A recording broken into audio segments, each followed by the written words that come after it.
y bienvenidos a una nueva semana de Aprendo en Casa. Cuando estuvimos hablando de bienestar emocional, me di cuenta de que los lunes se me hacen mucho más fáciles si separo un ratito en mi agenda para jugar y distraerme. Así que he instalado una costumbre de juego. Aquí estoy con Rodrigo y Tocino, jugando verdad o castigo. Acompáñennos. Hola chicas y chicos de segundo de secundaria. Hola, yo quiero empezar. Yanira, ¿verdad o castigo? Castigo. A 5 polichinelas. 1, 2, 3, 4 y 5. Ahora yo. Tocino, ¿verdad o castigo? Yo no le temo a la verdad. ¿Es cierto que duermes con la luz prendida? ¡Oh, Rodrigo! ¡Me traicionaste! Ay, lo siento amigo, pero es que está mal. Por tu culpa nos llega una cuenta de la luz altísima. Ah, pero si es solo una lamparita. Yo sé que a veces hacemos cosas que perjudican al planeta porque no sabemos. Nos parece un acto tan chiquito, una lucecita prendida toda la noche, ¿qué puede hacer? Pero si nos ponemos a pensar en el impacto que eso genera noche tras noche y que hay más y más gente haciendo lo mismo, el impacto crece. Tocino, Rodrigo, chicas y chicos, sus familiares, los invito a prestar atención al programa de hoy, en el que vamos a empezar a pensar en esas acciones que realizamos en casa que impactan negativamente en el ambiente. Buenísimo Yanira, Tocino y yo nos quedamos enchufados. Desde hoy apagaré mi lamparita. ¡Lo prometo, Yanira! El planeta y yo te lo agradecemos. Y en tu casa también. Chao chicos, gracias por acompañarme hoy. Chicas y chicos que nos ven, ¿qué acciones han identificado que no están contribuyendo con el cuidado del ambiente?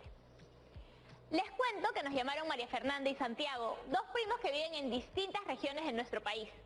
Ambos, a través de una llamada, conversaron en torno a esta nueva normalidad y sobre los cambios que están viviendo no solo en ellos, en sus emociones, sino también en sus hogares. Por ejemplo, María Fernanda ha contado que a veces en casa se generan muchas dificultades para gestionar los residuos, pues se genera mucha basura en casa y ellos se han propuesto salir solo para lo indispensable. Santiago, por su parte, comenta que en su casa y comunidad está sucediendo algo similar y que, por ejemplo, algunas familias queman la basura, lo cual daña el ambiente, o que en su casa los recibos de luz han aumentado enormemente. A partir de todo lo anterior, ¿qué acciones de mejora podemos plantearnos en casa para lograr hacer un uso eficiente y óptimo de los recursos de manera sostenible, haciendo de nuestra casa un hogar ecoeficiente y que genere cambios en los comportamientos de los miembros del hogar? Para responder esta pregunta, a lo largo de estas 2 semanas vamos a hablar del cuidado del ambiente y el territorio. Y en el área de comunicación, vamos a desarrollar un plan de mejora que incluya todas las acciones que podemos realizar en casa para convivir en armonía con el ambiente y lograr que nuestros hogares sean hogares ecoeficientes. Para difundir nuestro plan de mejora y todos los productos de los retos de las otras áreas, crearemos un fanzine. A mí me encantan. ¿Ustedes saben lo que es un fanzine? Pues entonces quédense a ver el resto del programa. No perdamos más tiempo y vamos con la profesora para contarle nuestro plan. Hola Yanira, y también a todas y todos los que nos acompañan desde sus casas. Bienvenida, profesora. Hemos estado hablando sobre todas esas acciones que hacemos en casa sin saber que están afectando negativamente al cuidado del ambiente y del hogar. Por ejemplo, ¿sabían que al botar 1 litro de aceite usado a la cañería están contaminando 1000 litros de agua? ¡Wow! No tenía idea. Lo importante es que tú y todas y todos tomemos conciencia del impacto de nuestras acciones en el ambiente y nos informemos sobre qué podemos hacer para cambiar esa situación. Pensemos en qué medidas estamos tomando y cuáles podemos incluir en casa para cuidar la naturaleza. Sí, y para lograrlo haremos un plan de mejora para hacer de nuestros hogares hogares ecoeficientes. Por ello, el propósito de nuestro programa de hoy es reflexionar e informarnos acerca de la importancia de la ecoeficiencia e iniciar la planificación de nuestro plan de mejora. ¿Qué significa ser ecoeficiente?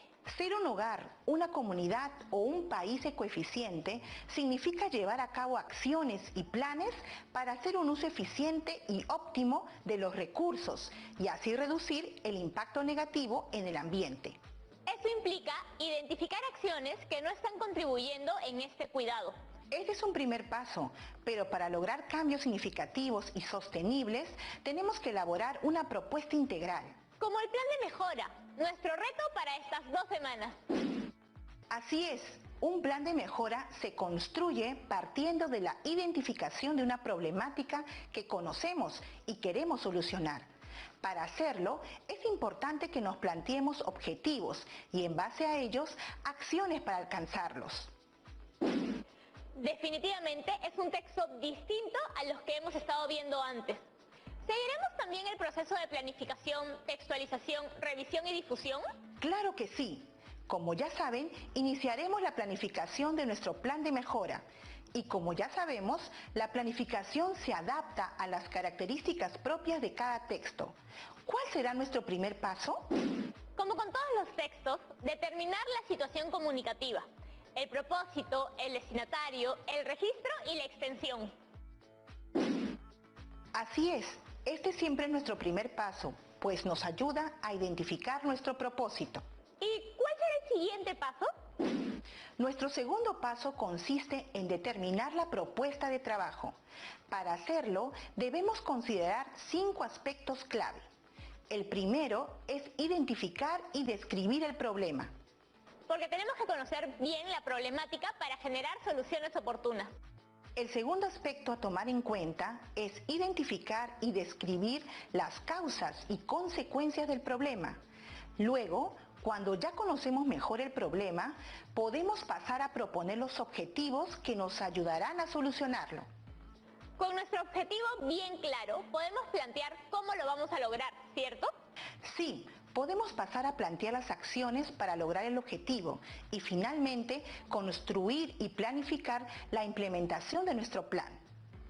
Avanzar en orden es muy importante. Profesora, cuando yo hice mi plan de mejora en el colegio, recuerdo que tenía reuniones quincenales con mi tutora para evaluar cómo iba progresando.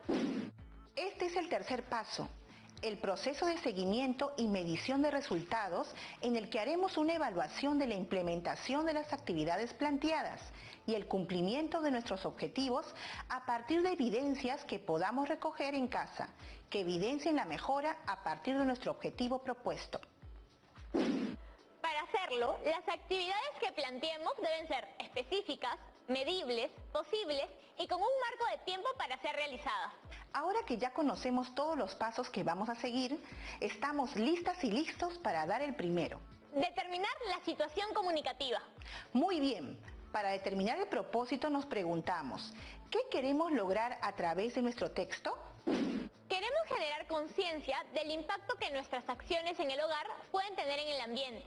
Y a través de un plan de mejora, proponer acciones para tener un hogar ecoeficiente, que genere un impacto positivo en nosotros como familia, en nuestro barrio, comunidad y país. Bien, ¿y a quién estará dirigido nuestro plan de mejora? Principalmente a la familia, pero podrían ser acciones replicables en el barrio. Entonces también incluiremos al barrio, la comunidad y el país. Tomándose en cuenta, deberíamos usar un registro coloquial, para que se sienta cercano y familiar. Solo nos falta indicar cuántas acciones vamos a incluir. ¿Cuántas crees que deberían ir? ¿Hay tantas cosas por hacer? Yo digo que 20. Recuerda que dijimos que para poder hacer un buen seguimiento debemos elegir acciones específicas y que podamos realizar en un determinado espacio de tiempo. Cierto, 20 es mucho. 4 estaría mejor. Recuerden que cumplirán este reto en casa y determinarán las acciones en función a la realidad de su hogar y el problema que detecten. Ahora podemos pasar al planteamiento de nuestra propuesta de trabajo, en el que tenemos que considerar varios puntos clave. El primero es identificar y describir el problema. Lo primero que tenemos que hacer es mencionar el problema y luego tratar de describirlo desde nuestro contexto más cercano. Como nuestro destinatario van a ser nuestros familiares, sugiero que lo hagan pensando en su hogar. Aprovechemos una brevísima pausa para ir pensando cuál es el problema al que nos enfrentaremos y cómo lo describiremos. No cambien de canal, que ya volvemos para seguir planificando nuestro plan de mejora. ¡Ya volvemos! Viendo Aprendo en Casa, secundaria.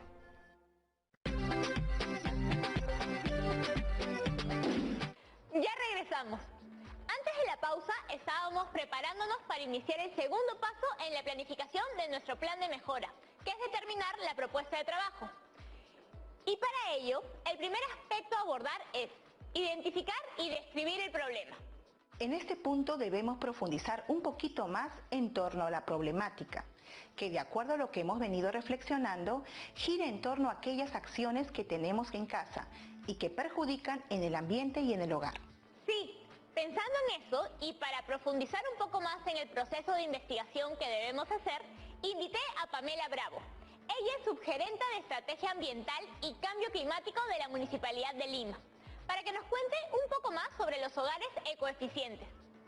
Tomen nota de las preguntas y sus respuestas, porque les servirán para cumplir el reto.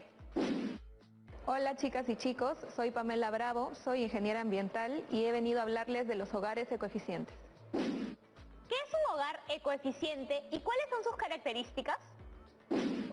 Un hogar ecoeficiente es aquel donde se realizan buenas prácticas ambientales. Se es responsable con el uso de la energía, el uso del agua y además se manejan adecuadamente los recursos. ¿Por qué es importante tener un hogar ecoeficiente en este contexto de pandemia y en general? En este contexto de pandemia debido al COVID-19 es importante tener un hogar ecoeficiente porque muchas de nuestras actividades se han trasladado a nuestros hogares.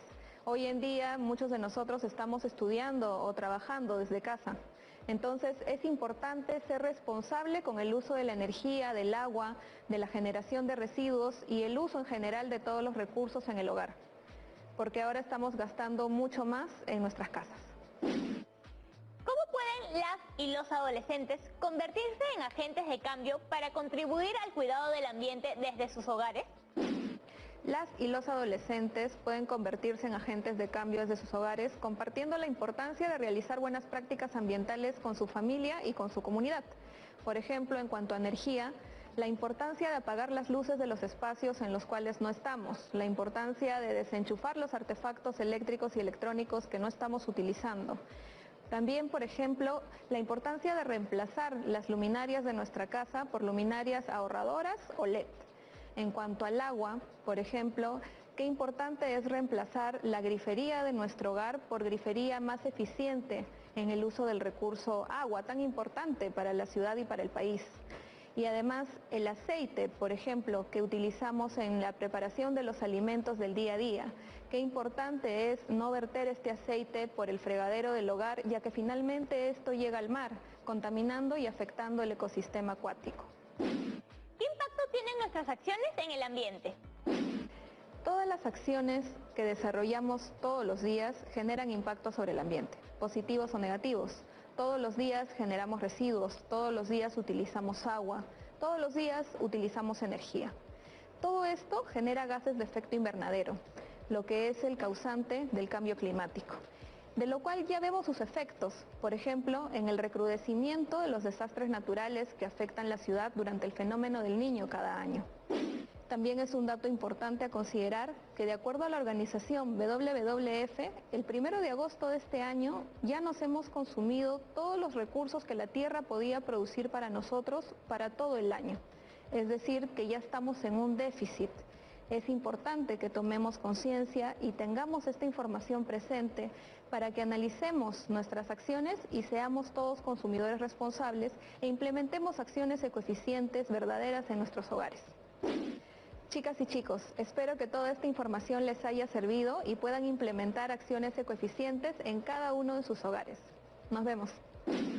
Qué interesante y qué motivador todo lo que Pamela nos ha contado. Seguramente, al tomar apuntes, han identificado ideas fuerza. Por ejemplo, yo, a partir de todo lo que ha dicho, pude apuntar que todas y todos podemos ser agentes de cambio en nuestras casas, en nuestra comunidad, o si pensamos en grande, en nuestro país. Y además, todas nuestras acciones cuentan. Así que los invitamos a trasladar todo lo que estamos aprendiendo a sus familias, para que conozcan la importancia de tener hogares ecoeficientes. Pues además de pensar en un cambio de acciones, es importante generar un cambio en nuestros comportamientos. Ahora que cuentan con más nociones y sustento sobre lo que significa tener un hogar ecoeficiente, ¿Cómo podemos definir el problema que estamos abordando? El problema sería el impacto negativo en el ambiente debido a las acciones que realizamos en casa, en el barrio o la comunidad durante el contexto de la pandemia por el COVID-19. Bien, ¿y cómo describirían esta problemática? Piensen en qué es lo que sucede y quiénes se ven afectados. Debido al contexto de distanciamiento social por el COVID-19, hay un incremento en el gasto y una mala gestión de los recursos del hogar, como en el consumo de la luz y el agua.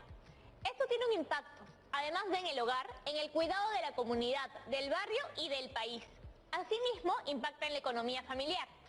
Por lo tanto, se requiere un cambio en los comportamientos de todos los miembros de la familia, con el objetivo de cuidarnos durante este contexto, mejorar y optimizar la gestión de los recursos. Así, contribuiremos positivamente en el ambiente y la economía familiar de manera sostenible. Ahora que ya identificamos y describimos el problema, debemos hacer lo mismo con las causas y consecuencias de este problema. Para eso nos va a ser muy útil la información que ha compartido Pamela hoy. Profesora, ¿por qué es importante identificar las causas y consecuencias de nuestro problema?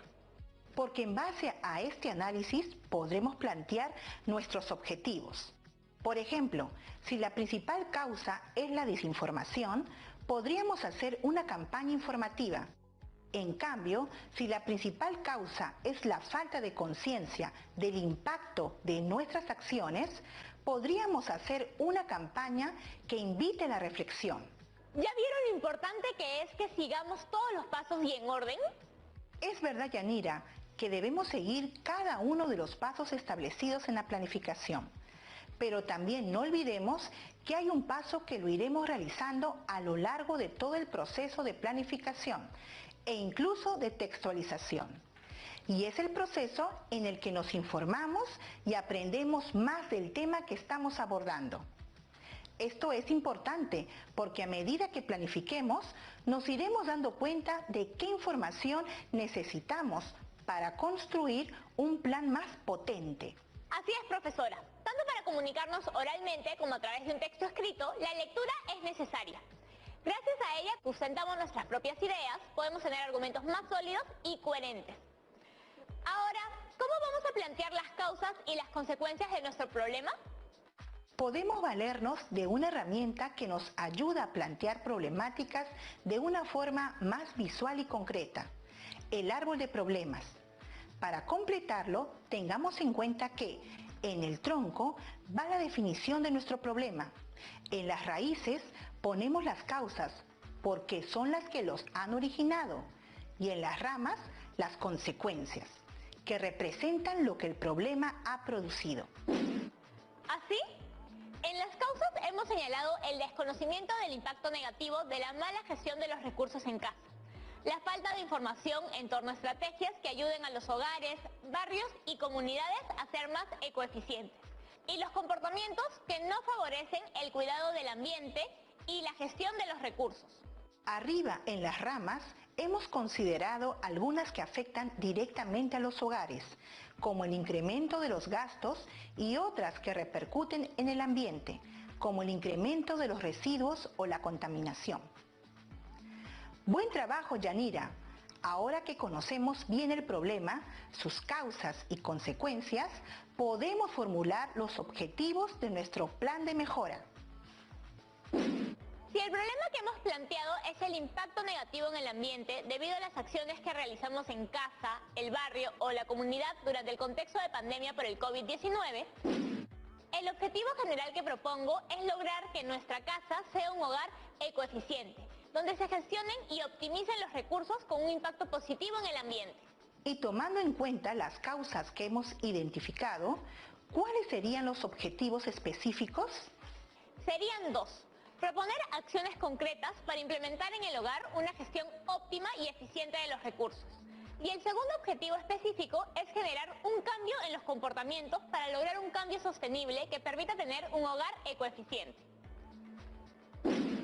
Recuerden que para lograr nuestro gran objetivo es necesario lograr estos dos objetivos específicos. Hoy hemos determinado nuestra situación comunicativa y los 3 primeros pasos de nuestra propuesta de trabajo. En el siguiente programa podrán seguir con el proceso de elaboración de su plan de mejora. Ahora, como vimos al inicio, al acabar nuestro plan de mejora, este irá en nuestro fanzine. Así es, pero ¿alguna vez han hecho un fanzine? No, y en realidad quisiera conocerlo. La palabra viene de la abreviatura de fans, magazine, que en castellano significa revista para fanáticos. Es una buena manera de comunicar nuestros descubrimientos, opiniones e inquietudes. Personalmente me gustan mucho porque llevan fotografías, dibujos, cómics, muchos elementos visuales que hacen más divertida la lectura. Suena bien. Aquí tengo un video que nos enseña cómo se elabora un fanzine. Presten atención.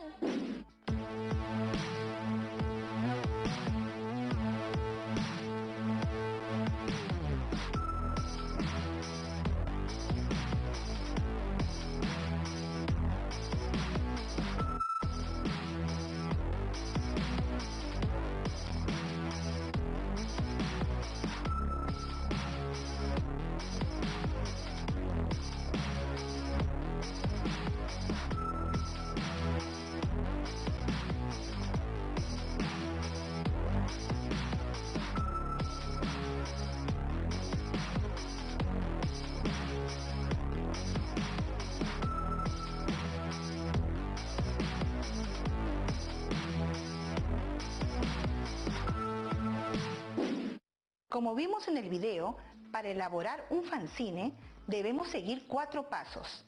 Primero, planificar el contenido, que es el planteamiento de la situación comunicativa que hacemos siempre, en el que definiremos nuestro propósito, destinatario, registro y extensión. Recuerden que este fanzine será para todas las áreas y el objetivo común es que podamos plantear una reflexión a partir de la convivencia en el hogar para poder solucionar ciertos conflictos sociales, ambientales o territoriales. El segundo paso es elegir el formato más adecuado y el tercero, elaborar los diseños de cada carilla. Aquí pueden darle rienda suelta a toda su creatividad. Para el soporte pueden usar los materiales que tengan a la mano y también reciclados. Pueden hacer los dibujos y las letras con plumones de colores, lapicero, témperas o hasta usando recortes de revistas y periódicos. Otra idea es que recorten letras de revistas para armar sus textos. O si quieren, pueden hacerlo digitalmente. Finalmente, colocaremos nuestros diseños en las páginas. Pero antes de hacer todo esto, debemos determinar qué secciones tendrá nuestro fanzine. Recuerden que cada área debe tener una sección. Para ello, en cada curso les van a mencionar el título de su sección y el producto que elaborarán. Por ejemplo, en el caso de comunicación, nuestra sección se puede llamar Proponemos acciones en un plan de mejora para lograr tener hogares ecoeficientes. Y el producto que incluiremos es nuestro plan de mejora que terminaremos la próxima semana. Pero, ¿qué otra sección deberíamos incluir? Uno al comienzo con la presentación y otro al final con nuestras conclusiones. Vayan pensando qué materiales tienen y cómo les gustaría que sea su diseño para que lleguen con una idea más clara de lo que quieren. Ahora vamos con el bloque de preguntas. Hola profesora, me entusiasma mucho este reto, porque si todos mis amigos y amigas ponemos en marcha algunas acciones, podemos hacer la diferencia y cuidar mejor nuestro planeta. ¿Nos puede dar una definición de plan de mejora? Así es, Jefferson. Pequeñas acciones pueden tener un gran impacto. Un plan de mejora es una herramienta que nos ayuda a profundizar en la comprensión de un problema. Si entendemos sus causas y consecuencias, podremos plantearnos objetivos y acciones para lograrlos. Podemos aplicar un plan de mejora para resolver problemas personales o sociales. Gracias, profesora. Xaviera tiene otra pregunta. Hola, soy Xaviera y esta es mi pregunta. ¿Es posible modificar mis objetivos o acciones mientras investigo sobre el problema que estoy abordando? Si aparecen nuevos datos, por ejemplo. Se puede, sí, tanto en la elaboración de un plan de mejora como en la de todos los textos que han producido. Siempre hay un proceso previo de investigación y profundización en el tema. Por eso es tan importante la entrevista que tuvimos. Una vez que conocimos un poco más respecto al tema, podemos pasar al proceso de plantear nuestros objetivos y las acciones a realizar. Sin embargo, ten en cuenta que la planificación se puede ir ajustando, se puede ir afinando mientras más vayamos investigando sobre el tema y que además seguiremos revisando al momento de escribir la primera versión. Recordemos que el proceso de revisión es un proceso permanente que nos ayuda a repensar nuestras ideas e ir mejorando nuestra redacción. Si a medida que vamos realizando nuestro proceso de planificación notamos que necesitamos investigar más en un punto en específico, podemos y debemos hacerlo. Esto nos ayudará a reformular algunos aspectos de nuestra planificación y construir un plan más potente. Tenemos una última pregunta. Buenas tardes, ¿por qué fue importante oír la entrevista y tomar nota de ella? Como comentamos antes de la entrevista, la información brindada nos ayuda a poder tener claridad en el tema y poder recibir ideas de parte, en este caso, de un especialista en el tema. Es importante tomar apuntes porque los textos orales los recibimos y procesamos en tiempo real, es decir, mientras los oímos, y eso significa que entenderlos depende de nuestra atención, pues hay ruidos o interferencias que nos pueden dificultar la tarea de escuchar. En nuestra comprensión oral, seleccionamos la información que encontramos importante, interpretamos el sentido de lo que oímos, identificamos el hilo discursivo, es decir, en torno a qué se hablará. Inferimos información no explícita y retenemos en nuestra memoria la información reunida. Esos procesos los ponemos en marcha todo el tiempo. Profesora, muchas gracias por acompañarnos hoy. Nos ha ayudado a dar los primeros pasos en la planificación de nuestro plan de mejora y también nos ha dado ideas para elaborar nuestro fanzine. Ha sido un gusto. Me despido, no sin antes recordarles lo importante que es que permanezcamos en nuestras casas para seguir cuidándonos y a quienes queremos. ¡Hasta pronto! ¡Hasta pronto, profesora! Hoy nos propusimos iniciar la reflexión en torno a la importancia de tener hogares ecoeficientes. Y para lograrlo, iniciamos la planificación de un plan de mejora para frenar el impacto negativo que nuestras acciones tienen en el ambiente. Ahora les dejo el reto a ustedes. Empezar a planificar su plan de mejora, siguiendo los pasos que completamos hoy con éxito en el programa. Primero, determinar la situación comunicativa. Luego, identificar y describir el problema. Y finalmente, hacer lo mismo con sus causas y consecuencias.